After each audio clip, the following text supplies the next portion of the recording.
Au début, moi aussi, je voyais comme à télé, l'hypnose, claque des doigts, il tombe mort à terre. Là, j'étais un peu sceptique de tout ça. Mais après vraiment avoir rencontré Louis-Olivier, j'ai compris que c'est une thérapie en soi, l'hypnose. Autant qu'un traitement chez le psychologue, traitement en massothérapie, en ostéopathie, c'est un traitement. Sauf que l'outil que tu prends, c'est vraiment sa voix, le contact et l'entrée dans un subconscient.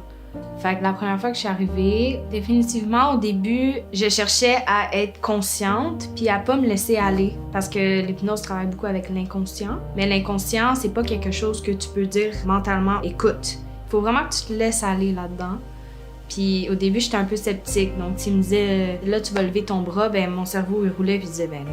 Mais plus que j'allais, je laissais aller, plus que mon corps écoutait, plus que mon subconscient se réveillait. Puis j'ai vu beaucoup de progrès, honnêtement, dès la première fois. Puis c'est un progrès qui se fait aussi grâce à qu'est-ce que tu fais avec cette séance aussi après. C'est comment tu ramènes ça à la maison, comment que justement est-ce que tu utilises les outils qu'il t'a donnés, comment aller chercher l'auto-hypnose par moi-même et me calmer si jamais je suis dans un état de panique.